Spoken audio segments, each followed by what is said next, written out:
The portal closes today, but that doesn't mean the action stops. It's just the last day a player can put his name into the portal, not the last day that he can pick a school. So today, I got On3's portal expert Pete Nakos in this video.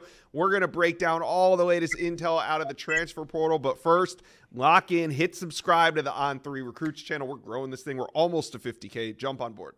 All right, let's bring on the great Pete Nakos. Now, Pete, big name in the portal. Peyton Woodyard leaving Alabama. He was a one-time Georgia commitment during his recruitment. So when I first saw his name in the portal, I was like, oh, he's going to flip back to Georgia. But then I remembered the SEC transfer rules. You're not allowed to do that in the second portal window unless you're a graduate transfer. So what does this mean for where Peyton Woodyard could land? Yeah, so Peyton Woodyard hopped in the portal later on last night around like 7 Eastern, give or take, and immediately heard from some sources that Oregon was going to be the school to watch for him. And, you know, since then, I've heard a little chatter about USC, but Oregon continues to be the school I'm keeping my eye on. All right, so he goes in with a non-contact tag. Now, tampering's a bad thing, right? But if you go in with the non-contact tag, how does teams contact you to know if you're interested? If it didn't happen before he went in the portal, tampering's bad. The idea of the do not contact tag is to leave an athlete alone because they personally know where they would like to go, Josh. It doesn't mean there's been tampering. Well, I can't imagine he would know where he wants to go if he hasn't been in. Okay, never mind. I know where we're going with this. We're just going to go in circles. All right, moving on. Who's emerging as a favorite for Michigan State defensive lineman Derek Harmon, one of the top defensive linemen right now available? Yeah, Derek Harmon was supposed to be at Miami yesterday, but that was then called off.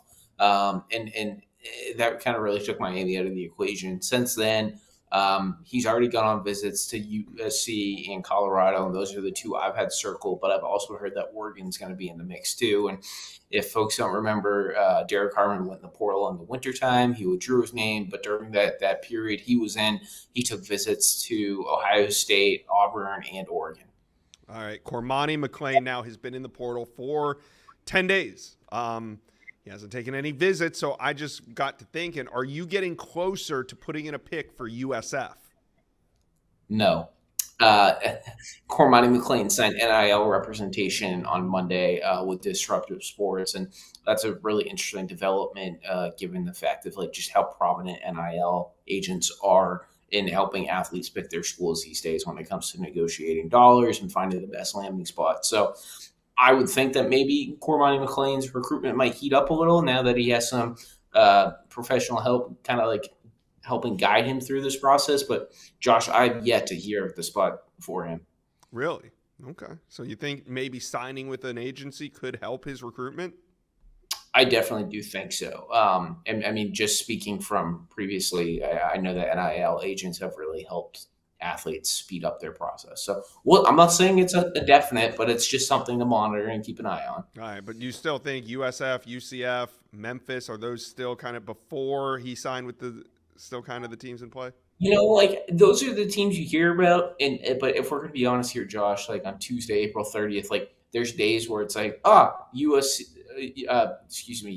seems like a really good option. And then the next day, maybe they're not so hot on him. And then I know that USF has thought at times that they're not going to land him. And it's been really tough to try to navigate and try to figure out where is going to be the best landing spot for him and who wants him. And the one thing I can definitely tell you is that I know that USC was talked a lot at the beginning, but it's become quite clear that the Trojans are not going to go after Cormani McClain. And I mean, at this point, there's really not a rush for him to decide, right? I mean, it's not necessarily like a bad thing because he's already missed the spring semester. That's out. So the next time he could enroll at a school would be probably that early summer semester, which we're still probably about a month away from that. Is that kind of the timetable you look at for Cormani McClain? Yeah, whenever that kind of stuff comes up, right, there is no deadline for an athlete to have to commit in the winter or spring windows, if we're going to be clear. The deadline, though, is obviously they need to be enrolled in time for practices to start. So in the wintertime, that's typically like end of January. In the spring, it's typically that early summer, as you mentioned, or even for some, even it's late summer, as long as they're strong, they worked out and throughout the summer and they're enrolled for fall camp. So those are like the dates to watch. But we're more than 10 days into this, and there really hasn't been any clarity. Okay, well, Cormani's in no rush to decide, but Jason Zandamela, who spent 3 weeks after he signed with USC in LA, is now ready to move back to Florida. It looks like Zandamela is going to choose between UCF or UF, and it's probably going to happen later this week. Which way you leaning right now? You know, so he's been to UCF and Florida, and I really feel good about where the Gators sit right now. Just in the last 48 hours, I've heard a lot about that and really like where Florida stands. I mean, but at the same time, Josh, like I haven't put a prediction in yet, and a lot of that is because I was told that the UCF visit went really great. Like by no means did the Knights take themselves out of it and had a really bad visit. I think UCF, which is a Power 4 Big 12 school, as the fans in the comment section like to tell me. I think there's